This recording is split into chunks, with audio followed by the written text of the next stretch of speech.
So, guys, I want to talk about AEW, and I was watching a video by What Culture, and they were like theorizing about like why AEW has low ratings. But the general theme is that they were saying that there's a lot of just people um, who are not watching television; they're watching more streaming services.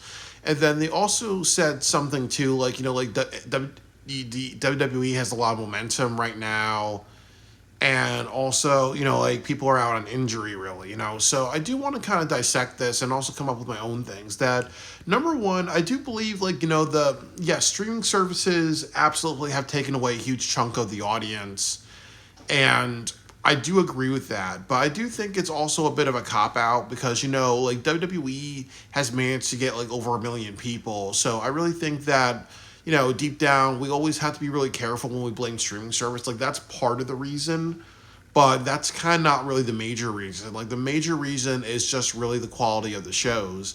That I really think that a lot of the fans really knew that they threw everything and the kitchen sink at all in because it's their WrestleMania, and then also at Forbidden Door, a lot of people knew that okay, you're going to London, you're trying to sell out Wembley Stadium in 2026 really, so you needed to have the best show possible. And I think that with All Out, it's felt like a little bit of an afterthought really, and I think that when WWE announced WrestlePalooza, a lot of people and a lot of the fans just don't really trust AEW. They're kind of like, okay, this might be like, with the Leah Kurr Center Dynasty show, or this might be a show where they're like, okay, it's going to be our throw in the towel type of show. Or, like last year when they had AEW Dynasty in St. Louis, where that was when CM Punk did the interview, and then also that was when they responded by not having better shows, but just dissing CM Punk really, so it's really just like a lack of faith in AEW. I also will agree that part of the other issue is a lot of people being out on injury.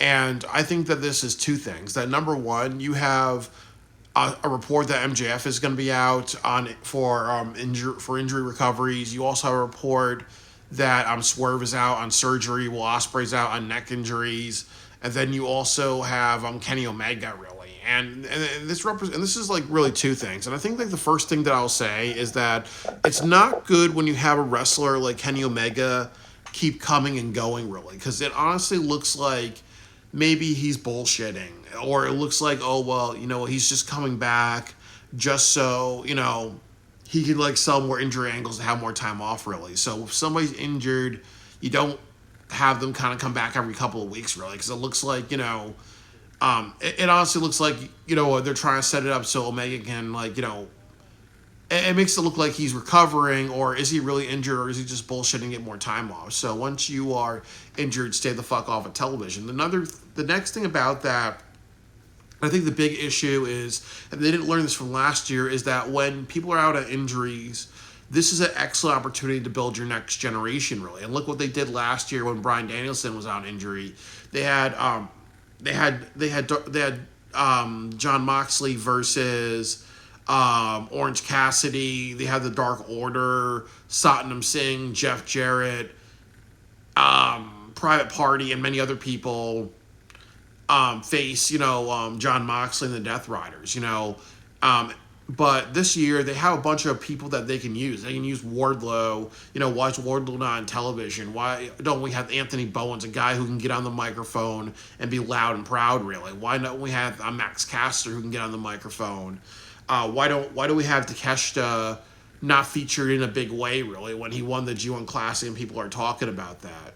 Why isn't there somebody having a feud with Brodito, because Bandito's been the outstanding star of the year? You have Harley Cameron, who does stupid ass joke comedy, but she was really like a really great underdog wrestler. You have a chance to do AEW Blood and Guts with all the women, the Triangle of Madness, and a few other people. Maybe hire Bozilla and against Queen Amanat and a few other people, and that could put attention on 10 different women, and you could have you could rebuild your women's division that way. You have Tony Storm cut a backstage promo when she should be on television every single week. It was great that she main evented Collision. You have also too Okada really, and I think that right now it should be Okada versus Hangman. Okada versus Takeshita right now. That could wait till Wrestle Dream, but Okada versus Hangman, especially with the Don Callis family. And I also will mention that another big issue is Don Callis because there might be too much Don Callis on television. And I think that the problem with him is that if you over feature him, that's bad because it's a little repetitive. It's almost like, he's a manager for like 10 people, so he's in multiple segments. It almost feels like you're watching the Don Callis show. Is he a host or whatever? So we have to kind of make sure that Don Callis is not everywhere because that's just way too much. It's almost like when Triple H came back to WWE in the early 2000s, after he was out. I remember, I think it was like 2006 or 2007. There's always a lot of segments with Triple H, really. So it almost feels like there's Don Callis fatigue. I also think that another thing is what people are saying is that there's just, WWE and college football. Like, yes, that does take a lot of the viewership away, really, and that's part of it, but that's not the main reason. I also think another big issue with AEW is that they're almost in repeat mode, where you watch the show, it's Don Callis, it's a lot of just really great wrestling matches. It's Toni Storm doing her licentious lyrics. And I also think you're really featuring the same people. I think they're not doing a lot of creative directions, really. So I think that they're almost in repeat mode, and that's kind of one of the reasons that's hurting them. Like, as I said, what if you had, my fantasy booking? Like, you had Anthony Bowens challenge Chris Jericho. You set that up, really. You also set up, Wardlow and Josh Alexander versus Brodito. You also set up, Mark Briscoe versus Kyle Fletcher, or Mark Briscoe versus Takeshita, or Takeshita versus Okada, and other things like that. Or you kind of look at your roster and you say, hey, we need to do a women's blood and guts to have 10 women be talked about, be featured, give them promos about what this means to them. And if there's special, I think they say the first person who comes in, they have either a 2-on-1 advantage or something like that. Why aren't you building up to that? And I also think that that's the last thing too, is that while they're on repeat mode, I also just feel like the residencies do hurt AEW. I agree with what people say that there's one or two things with AEW. That one of the big problems with AEW is that when you have residencies, it's not a good look to be in small arenas because if you have just 900 people, or you have or you go down to a small arena, what's gonna be next? It's gonna be high schools or whatever, really. You keep downsizing. So when you have television shows, like when they had AEW Collision in Australia, they had over 11,000 people. A lot of people say, "Wow, that looks good," really. So maybe they need to do more European tours and be like, "Hey, we gotta be in Europe for a while because there's a lot of just people in Europe who want to see us, really." So there might be a sense of not going to where you're gonna get a lot of people. Instead of going to where you're going to get less people and whatever, really. So I just think that's also big. And I also think the other thing is that they have a loser mentality. And one of the reasons why I say this is that you look at the show this week. This was not a good show. This should have been a show about, hey, how are we going to counterbook WWE, and I've even texted and on Twitter, my fantasy book, and this should have been all about fantasy booking, my ideas or their ideas. They should have said, okay, what are all the matches we're gonna have for AEW All Out, and what are we going to do to counterbook WWE, or are we gonna do something like we did last with All In, make the show a little bit long so it goes into WWE programming? What can we do, really? And this week you got way too many matches, and that's what AEW does. They're more about matches when they get confused. And then the next thing they did was they announced it's Riho versus Mercedes, which is not a good match, really. Riho has been out for over a year. She doesn't speak English that well. She became the first champion because of nepotism. And then honestly, she looks like a high school freshman. So like I said, you have her beat the big bad Nyla Rose, really. who looks like a more bulky, who looks like Samoa Joe version of Wonder Woman. The bigger body, like badass type, really. So most people don't even want to see that really. And then also too, she has like the stupidest outfit ever. Kind of like. She has like the ultimate panty shot outfit, like where every single time she jumps, it's like her dress goes up really. She looks like she wears like this really Lolita pajama type of thing really. So that's not a good match really. I like the Hurt Syndicate versus Ricochet and the Gates of Agony, but the problem is that's a bad match as well. I want to see that, but the problem is the Hurt Syndicate is going to make sure they dominate them when actually it would help out a lot for Ricochet to beat them and the Gates of Agony to beat them and then to double team Bobby Lashley and Shelton. It would help so much for them to do that. And then to go after the trios title.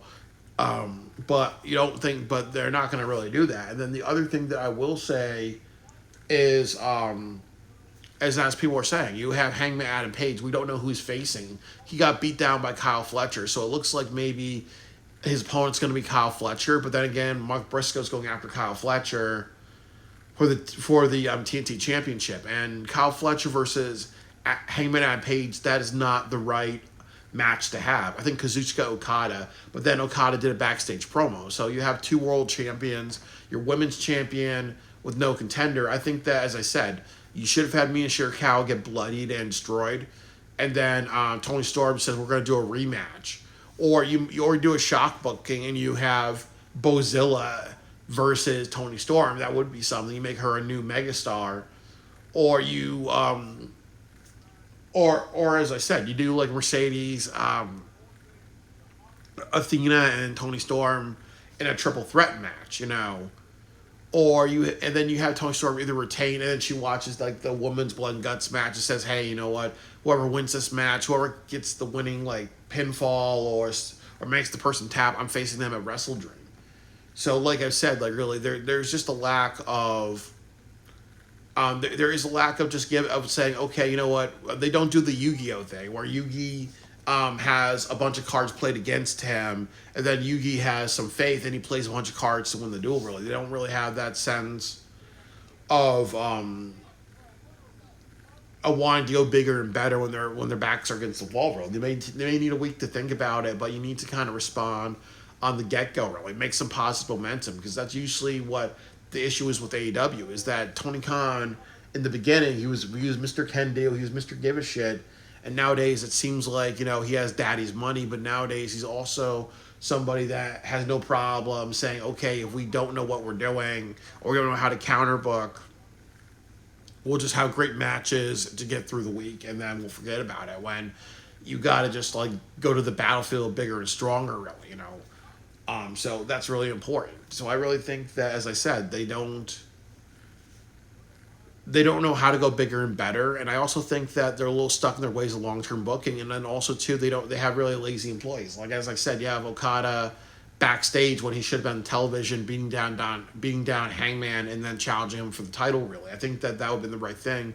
And then you go to Okada versus Takeshita at Wrestle Dream. You have your next two pay-per-views, and then you do a 2 out of 3 falls match of Full Gear with them. And that's kind of like what is like the last one. And then you put Okada and Takeshita in the Continental Classic, and then you actually have Takeshita take the Continental title off of them, and then actually you have at the Wrestle Kingdom, you have Okada and a few other people from the Don Callis family watch Takeshita say it and be like, okay, do we accept him or do we fuck up his moment, and then we lead to another match of Full Gear, maybe Okada versus Takeshita in a steel cage. So that would automatically make about 6 months almost or more of an Okada versus Takeshita feud. So there's just like a lot of stuff that they can do, or there's a lot of storylines that they can tell, really, that they can expand and work upon. So I really just think that, like as I said, that there's a lot of stuff that's right under their nose that they're not utilizing. So as I said, AEW just needs to go bigger and better, and they're not actually just doing that. They just have to. They have to look at what they have and expand upon that. And I really think that their issue is just like how many excuses like Simon Miller and other people are making. Like as I said, Simon Miller said that infamous line of, oh well, they have residency it's a different look. Or, oh well, I'm not backstage at their shows. I'm not work for AEW, so I don't care how many viewers that they get really, and that's fucking dangerous because that says, oh well, you know what? As a fan of professional wrestling, you need to care about what they're doing with the ratings. You care about what they're doing just to help, just to really, really help, elevate them, So, it's really, really unfortunate that they don't care. All right, that's all I gotta say really. So it says, and even like with my videos, I like what I do, which I give constructive criticism. I called out the problem. I say here's solutions to the problem. So like I said, maybe they need to hire me to fix a lot of the AEW problems. Make me the James E. Cornette of AEW.